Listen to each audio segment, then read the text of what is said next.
Então, as pessoas estão muito ansiosas. Aí você vai perguntar, fazer alguma pergunta que diz respeito a ela. Ao autoconhecimento, ela não sabe responder. Coisa banal. Então, se eu atendo, assim, 10 candidatos por dia, por exemplo, todos que eu vou fazer entrevista, eu pergunto assim, fala 4 qualidades e 4 defeitos. Ele não sabe. Ele não sabe responder. Então, é preocupante. Do outro ele sabe, mas dele mesmo não. Do outro, não. muitas vezes, ele sabe por quê. Porque as pessoas têm medo. Eu fui fazer uma palestra no... Qual o seu defeito? Você é perfeccionista, gosta de tudo muito perfeito. Não é? Eu fui fazer uma palestra numa autoescola e eu falei assim, ó, quem aqui consegue chegar em casa, não ligar a televisão, não ligar o som... Ficar no silêncio. E ficar no silêncio, de olho fechado. O silêncio a menina incomoda. lá, uma adolescente de 19 anos, lá disse assim, nunca... Eu fico louca se eu fizer isso. Eu ligo o celular, eu ligo o notebook, eu ligo a televisão, eu ligo o som. Então, assim, por que isso? Aí eu perguntei, por que você acha que acontece isso com você? Ela falou assim, eu fico com medo de ficar sozinha. Na verdade, não é medo de ficar sozinha, é medo de ficar com ela mesma. Sabe? Como diz assim, descobrir profundo, o que eu sou, os meus medos, os meus medos. Por que muita gente tem medo de barata? É uma coisa boba. Não é medo da barata. É algo dentro dela. Eu tenho medo de então aranha. Ela transfere para barata, porque ela não quer se haver com o medo dela, né? Mas eu tenho medo de aranha. Será que é alguma coisa lá dentro? Pois é, um homem desse tamanho com medo de aranha, ainda pastor, que expulsa demônio. Tá vendo? Eu não sei se é alguma coisa que eu nada fiz a com ver as com aranhas aranha, lá atrás. né? Não Uma tem nada a vingança ver. delas, porque antes a gente colocava aranha para brigar, né? E uma vez uma me mordeu, me picou. Pode ser isso. Então pode ser um trauma. Se você fizer análise, você vai chegar lá. Mas é assim, estou brincando, né? Mas os líderes hoje vivem quase num pedestal platônico. Eles são idealizados, colocados nesse pedestal, onde não se pode chegar, ele é intocável, é o santo, perfeito. É o perfeito, principalmente o líder cristão, pastor. Principalmente. Então ele não falha e eu espero que ele não falhe. Mas do lado de cá, eu como líder, e aí nesse pedestal, e olhando as pessoas que olham para mim, olha, é o líder. De repente, numa falha, parece que desmorona tudo. Agora, esse líder tende a um estresse, a uma pressão, cobrança. E principalmente a uma solidão terrível, que de repente o tire daquele lugar. Ele deseja, às vezes, falhar para sair daquele local, porque a gente vê muito pastor angustiado, Sim. porque é sozinho. Ele não tem ninguém para conversar, ele vai falar com quem? Então ele precisa nessa autodescoberta e autoconhecimento, conseguir identificar o papel dele, quem ele é e saber lidar com isso, como um diretor de empresa, como um presidente de empresa que tem que tomar decisões seríssimas. Essas pressões fazem parte do dia a dia. Então esse processo de coaching contribui para que ele entenda aquele papel, tenha a convicção de que ele nasceu para fazer aquilo, ama aquilo e vai dar prosseguimento àquilo. Sim. No processo de coaching, ele consegue identificar isso e tomar decisões. Você tem assim, você deve ter muitas experiências de pessoas que mudaram o rumo da sua vida fazendo coaching, com certeza. Uma pessoa, por exemplo... descobrir, não é isso que eu quero, acabou, mudei minha vida. Que estava fazendo um tipo de trabalho, passou no vestibular, e foi trabalhar, fez o curso angustiada, porque o pai queria, passou no vestibular e tudo, bonitinho, e começou a trabalhar, mas sofrendo por causa disso. Que ele ia trabalhar porque precisava corresponder à expectativa do pai. Então, o que ele foi descobrir no processo de coach? Não é porque eu sou psicóloga, porque isso veio lá no processo. Ele veio descobrir que ele achava que o pai ia gostar dele só se ele fizesse algo que o pai gostasse. Trauma, né, é muito trauma, muita marca, né? E ele descobriu e ele viu que ele tem muitas habilidades, muitos talentos e que o pai amava ele de qualquer jeito, mas que ele precisava se reconhecer. Então ele chegou para o pai, ele teve coragem, ele criou uma força interior lá. Criou não, ela já existia.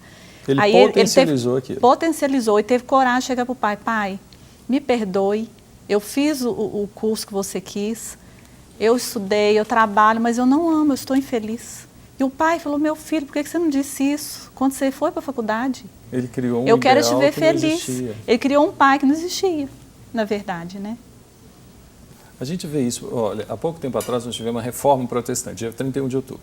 E o dia da reforma, comemorado por Lutero, a gente comemora que Lutero foi lá, fixou as 95 teses na Capela de Wittenberg. Lutero estudou direito por vontade do pai. Olha só. Mas não era vontade dele. Então ele formou em direito, em obediência ao pai, e por conta da paixão dele por aquilo que ele ia realmente fazer, que era se dedicar, nós temos hoje uma história cristã diferenciada. Então a gente percebe que essa história não é de agora, lá de trás. Isso. Agora, por outro lado, a gente percebe, e eu já vivi esse conflito, Darcy, que é o chamado vocacional, o chamado pastoral, e quando deixar a carreira de lado, deixar o trabalho para se dedicar à igreja. Ou se aquela pessoa precisa deixar realmente tudo para servir a Deus. Isso. Você, lidando nas duas áreas, com a experiência como psicóloga, mas também como cristã, eu creio que você deve lidar com isso e ter muita, como é que eu vou te falar, muita fundamentação para ajudar essas pessoas. Porque é uma crise. Exatamente. Nossa, tão talvez seja um interessante. nicho de mercado, vamos dizer assim, é aquela pessoa que é vocacionada e está em crise. Ela quer sair do ministério ou ela vai sair da empresa para trabalhar só no ministério, depois ela pode se arrepender, o que fazer? Então, o que acontece? Eu estava na escola dominical e o pastor, né, falando sobre que ele observa que as pessoas chegam para ele buscando como se fosse um psicólogo. No gabinete dele lá, na sala dele, falando das angústias, do sofrimento, da depressão, muita depressão dentro da igreja, né, que ele vê. Aí o que acontece? Ele vai descobrir, aí ele ainda comentou, está aqui a Darcy que não me deixa mentir, que as pessoas crescem aquilo que eu estava falando, chegam aqui espiritualmente, fazem curso de teologia, alcançam de Deus mesmo, só que a emoção está aqui. Então a pessoa precisa entender que muitas vezes ele deixa muitas coisas para assumir só o ministério, mas ele não queria fazer isso. De repente ele não queria. Então eu acho assim que a pessoa deveria chegar a uma maturidade primeiro, para deixar tudo, para ser só pastor, sabe? Se chegar a uma maturidade, saber se ele está preparado realmente para aquilo, se emocionalmente ele vai conseguir desvincular das outras coisas. Porque ele estudou, ele foi para a universidade, ele fez um curso que ele ama, ele trabalha num lugar que ele é bem remunerado, então é muita coisa que ele deixa. Será que precisa disso tudo? Ou se ele pode deixar aos poucos até ele adquirir uma maturidade? Porque senão ele vai se machucar, Isso. ou ele pode machucar pessoas do outro lado. Ele se machucando, as pessoas chegam, um machucado ajuda outro machucado? Não. Né? Ele precisa estar inteiro e estar feliz onde ele está. Deus não quer isso, né, pastor? Não. Você como Deus pastor quer pessoas sabe muito curadas bem. e saradas, a pessoa né? feliz. Realizadas. Realizadas nele e também na vida pessoal. Nós nascemos para sermos vitoriosos. O coach trabalha muito com isso, né? É bom a gente falar isso, que é o seguinte, procurar um coach não é pecado, né? De jeito nenhum, Por que nem eu tô muito dizendo menos isso? psicólogo. Porque ainda existe, aí é o programa Mente Aberta, realmente é levar a essa reflexão. Exatamente. Ainda existem lugares onde se procurar uma ajuda, seja terapêutica, um psicólogo, é pecado, é errado, porque você está entregando a confiança em Deus para um ser humano que pode falhar baseado em Freud, que foi falho, vamos dizer assim. Mas são ferramentas, aí o que eu estou vendo aqui é o planejamento pessoal, é recurso potencializado, é o autoconhecimento, é a eliminação de bloqueios e limitações. Isso. Tudo são ferramentas aplicadas. Ganhos e perdas. No ganhos e perdas é interessante, a pessoa tem os sabotadores e tem os motivadores. Então tem sabotador do prazer, da dor, motivador do prazer, da dor. Então assim, o que me motiva a continuar nesse caminho ou sair dele? O que está me sabotando? Sabe, querendo me tirar do caminho que vai me levar a ser feliz? Né? Então, assim, eu atendi também um rapaz, ele não passou no psicotécnico. E aí eu fui conversar com ele, depois de tudo, falei, o que está acontecendo? Que seus outros testes foram bons, de inteligência, de raciocínio.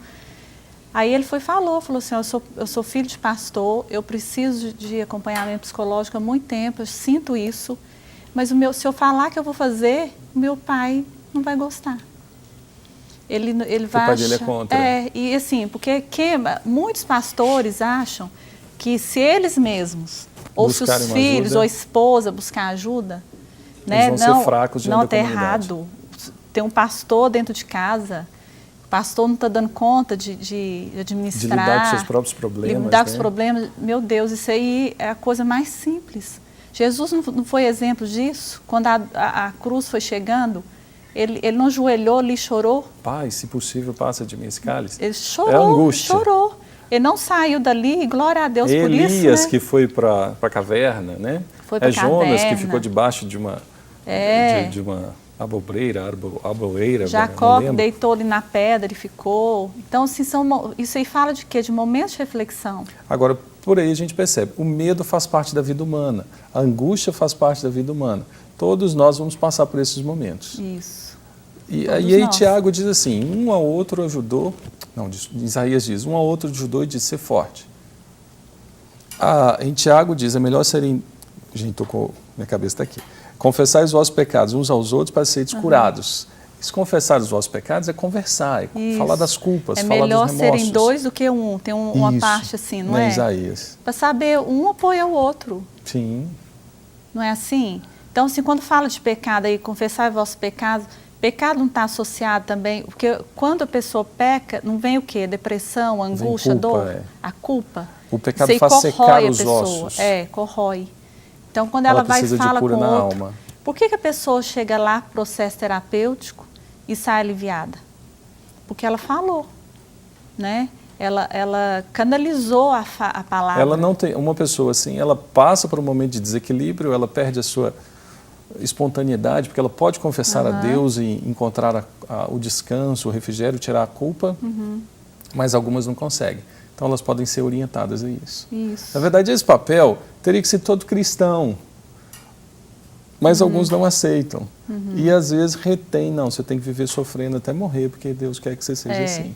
E não precisa, porque né, você não precisa, né, de procurar ajuda, você não pode procurar, porque é aquilo que eles vão pensar. E aí eu vejo, poxa, você é uma pessoa cristã, de valores, com uma conduta, ama o Senhor Jesus, estudou psicologia. Eu já estudei um pouco, tem muita coisa lá que a gente confronta. Que choca mesmo. Mas tem técnicas que te ajudam a compreender o ser humano, que Deus criou. Agora, você sendo cristã, irmã, filho de Deus, amando a Jesus, você pode contribuir com outras pessoas. Exatamente. Você não é a figura diabólica de alguém que quer desconverter uma pessoa. E assim, eu não uso só a técnica. Lá no momento eu uso a técnica. Mas eu oro para os meus clientes de coach de psicoterapia. Oro por eles, sabe? Peço a Deus sabedoria o tempo todo. Busco direção do Senhor para orientá-los. Então, você já encontrou barreiras em igrejas? Com o seu trabalho? Com o meu trabalho de psicóloga, já encontrei mais no interior. Sabe, aqui não, aqui a cabeça das pessoas é bem mais aberta. Está mais aberta, né? Sim, nossa. Tanto é que assim, eu fiz o curso de coach há 5 anos atrás. Então, tem 1 ano e 8 meses que eu moro em Belo Horizonte. Lá eu tive uma cliente só. Então, assim, eu falava com as pessoas, mas onde que eu vou utilizar isso? Sabe? Infelizmente. Aqui não, eu fui chegando aqui, as pessoas já foram se interessando, fiz palestras. É uma mente mais aberta, né? Graças nas escolas, sabe? Nas universidades eu faço palestras, né? Workshops, falo sobre o assunto. Então, assim, é muito interessante e eu cresço, eu aprendo tanto com eles. Com certeza. Como o ser humano é rico, né? Como o ser humano é rico e não sabe. A pessoa virou para mim e falou assim, não sabia que eu tinha essa habilidade, eu vim descobrir aqui. Não sei nem por que eu estou falando isso, porque eu tenho isso. E começou a desenvolver isso na casa dela, com as pessoas. Você dá vontade de a gente ficar aqui conversando, só que o tempo passa, né? Eu quero te agradecer, muito obrigado. E eu quero agradecer e dar os parabéns para vocês, para você, viu? O que eu vi lá, eu fiquei vidrada no programa. Que bom. Apaixonei e falei assim, gente, que interessante, né? A igreja não está focando só, né, no estudo da palavra, mas assim, ensinando as pessoas como viver no dia a dia, ensinando as pessoas a se conhecerem, dando informações importantes. Parabéns, que faz viu? parte, isso é estudar a palavra, Deus continue a abençoar vocês também, nesse sentido, tá? Obrigado pela sua participação.